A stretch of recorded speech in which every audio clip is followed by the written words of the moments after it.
Você já ouviu falar na Síndrome do Hulk?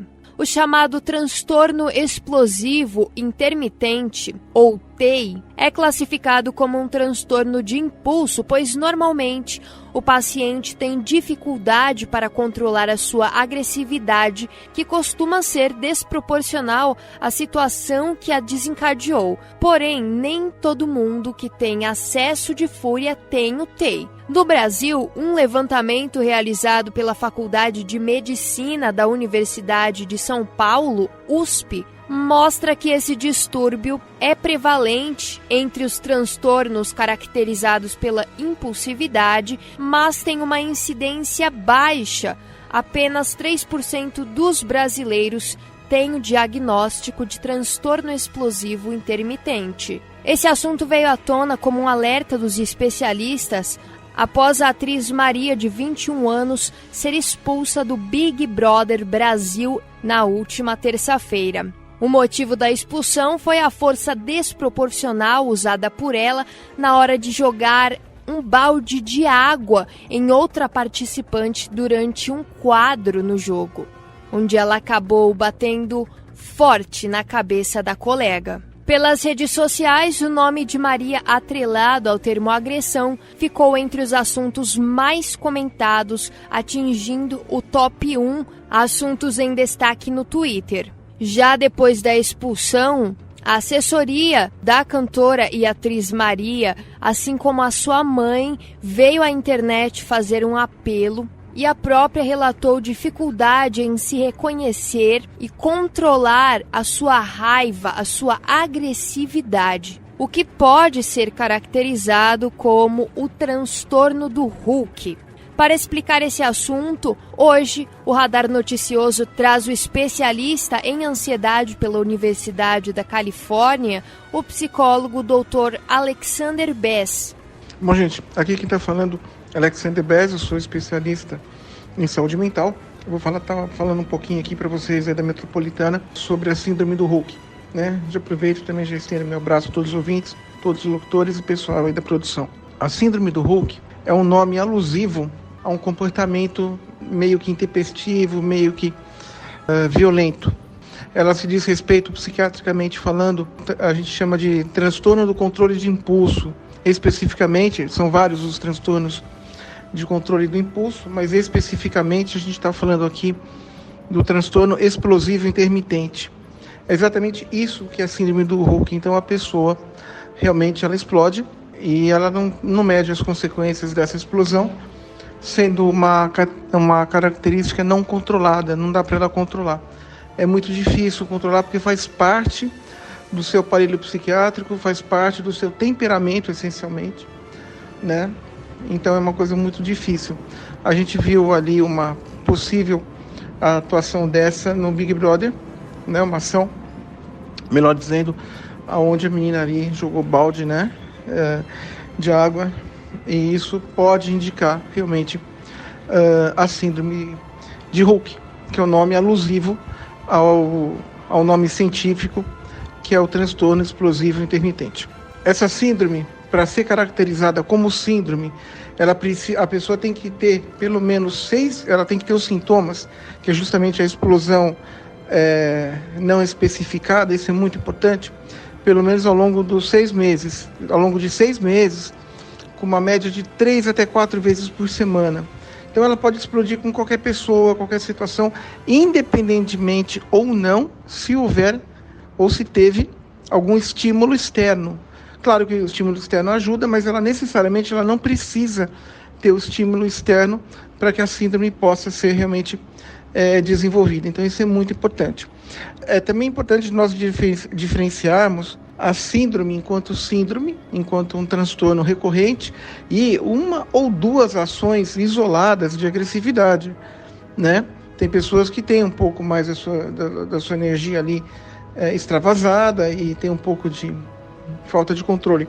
No caso da síndrome, nós precisamos pelo menos 6 meses de ação desse tipo, né? E com uma frequência semanal de não menos que 3 vezes por semana, 3 a 4. E aí sim passar por um diagnóstico.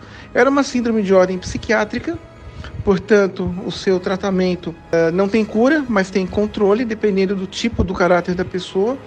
O tratamento é baseado à base de psicoterapia, pelo menos uma vez por semana.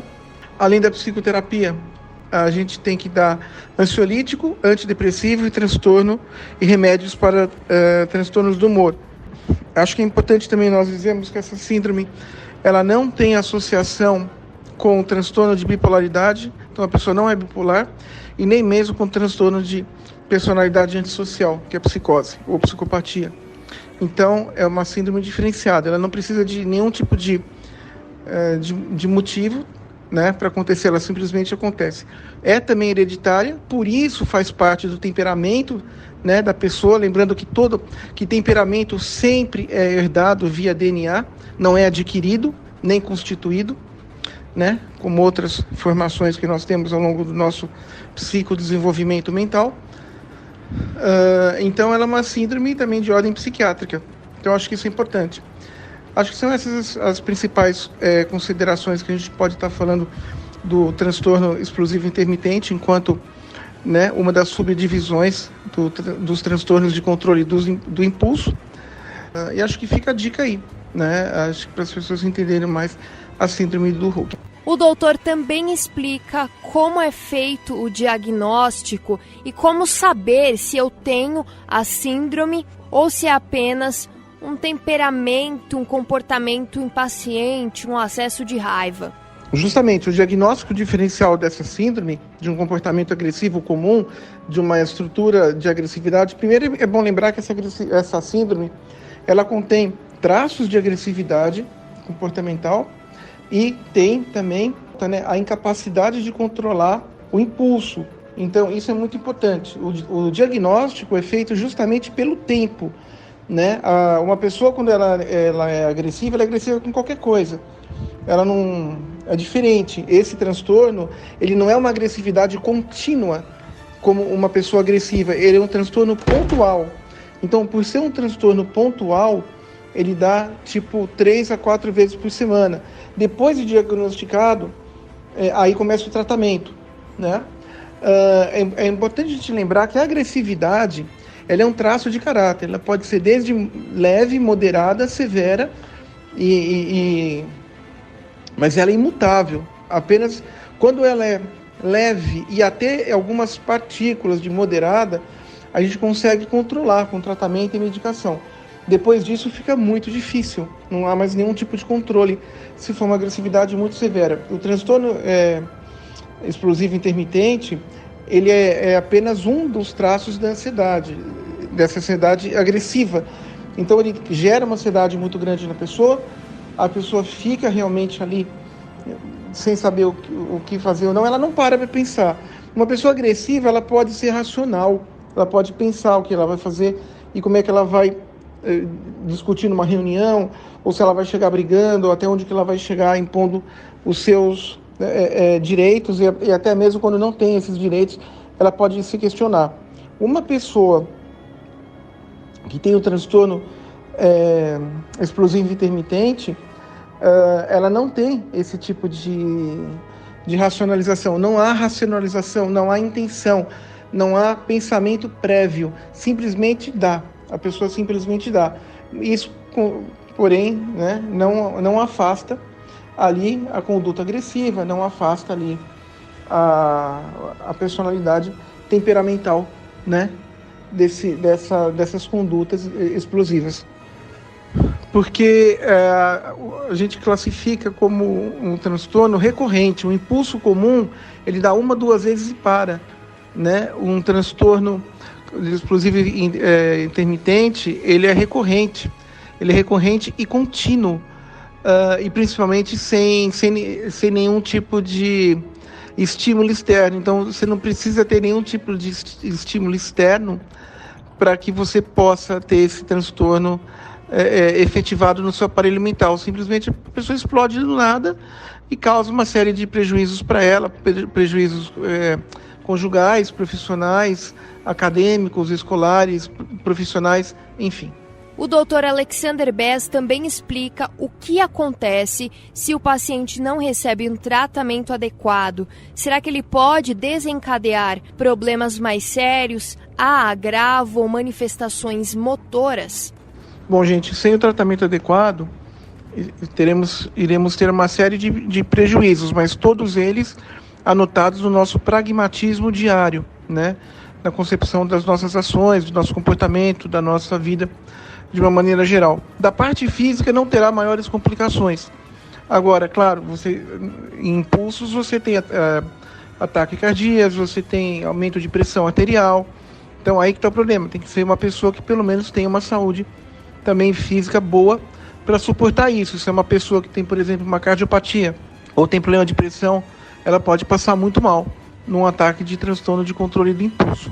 Isso é muito importante. Em linhas gerais, o comportamento agressivo pode ser sinal de que a pessoa precisa de um acompanhamento psicológico, mas há muitos que consideram que essa agressividade pode apenas fazer parte da personalidade. Será que ela realmente pode fazer parte da personalidade de alguém, fazendo-se tornar rude ou violento?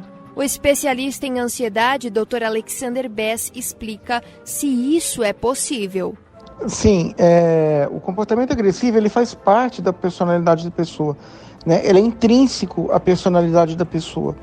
Ele pode ser adquirido na sua formação de personalidade, que começa no feto até os 8 anos de idade. Aos 8 anos de idade, 9 anos de idade já está completamente fechado a personalidade de qualquer pessoa. Ela se fecha aos 9 anos totalmente, né? Aos 8 já está praticamente fechada.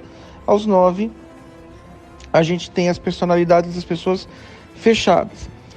Pessoas que tiveram um lar muito agressivo, muito violento, vão ser violentas na sua vida adulta, infelizmente. E aí vai depender de uma série de outros fatores para que essa agressividade possa ser prejudicial ou não, né? É isso que acontece com maridos violentos, que a gente vê, infelizmente, né, o feminicídio ali atuando, são pessoas assim como essas, por exemplo.